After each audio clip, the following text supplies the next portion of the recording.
छात्र प्रदर्शन को रोकने के लिए मेटेलिक पैलेट गन का इस्तेमाल किया जा सकता है? अगर किया जा सकता है तो उसके नियम क्या हुए और अगर नियम है तो क्या उनका पालन हुआ?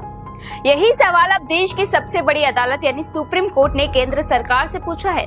चीफ जस्टिस सूर्यकांत ने साफ कहा है कि अगर पैलेट गन का इस्तेमाल हो रहा है तो उसका स्पष्ट प्रोटोकॉल यानी एसओपी भी होना चाहिए।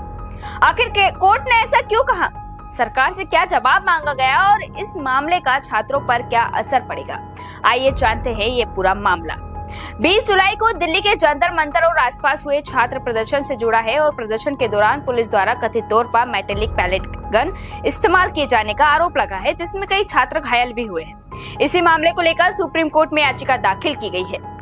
याचिकाकर्ताओं की ओर से वरिष्ठ अधिवक्ता वृंदा ग्रोवर ने अदालत को बताया कि घायल छात्रों के शरीर से मेटेलिक पैलेट निकाले गए और उन्होंने कहा कि पैलेट कई तरह के होते हैं, रबर, प्लास्टिक और मेटेलिक, लेकिन शांतिपूर्ण प्रदर्शनकारियों पर मेटेलिक पैलेट का इस्तेमाल बेहद गंभीर मामला है।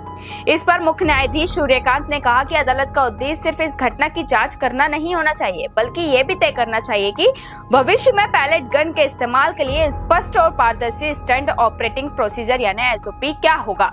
वहीं जस्टिस जॉय माल्या बागची ने कहा कि कानून व्यवस्था की गंभीर परिस्थितियों में चरणबद्ध तरीके से बल प्रयोग की व्यवस्था पहले से मौजूद है और कुछ मामलों में पैलेट गन भी एक विकल्प हो सकती है, लेकिन अगर इसे मनमाना बताया जा रहा है तो उसके लिए कानूनी आधार भी अदालत के सामने रखना होगा।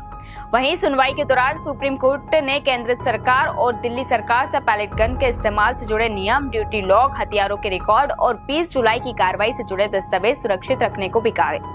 साथ ही घायल छात्रों के मेडिकल रिकॉर्ड को लेकर भी सवाल उठाए गए हैं। सुनवाई के दौरान सुप्रीम कोर्ट ने एक और अहम टिप्पणी की है। अदालत ने कहा है कि छात्र जैसे शांतिपूर्ण प्रदर्शनकारियों के मामले में पुलिस को ऐसे संसाधन और प्रशिक्षण मिलने चाहिए कि पैलेट गन जैसे उपायों की जरूरत ही ना पड़े। अब इस मामले की अगली सुनवाई 3 अगस्त को होगी, यानी अब नजर सिर्फ इस बात पर नहीं है कि उस दिन क्या हुआ, बल्कि इस पर भी है कि भविष्य में किसी प्रदर्शन के दौरान बल प्रयोग की सीमा क्या होगी। क्या सुप्रीम कोर्ट पैलेट गन के इस्तेमाल के लिए नया राष्ट्रीय प्रोटोकॉल तय करेगा? इसका जवाब अगली सुनवाई में सामने आएगा, लेकिन इसको लेकर आपकी क्या राय है, कमेंट में जरूर बताइए।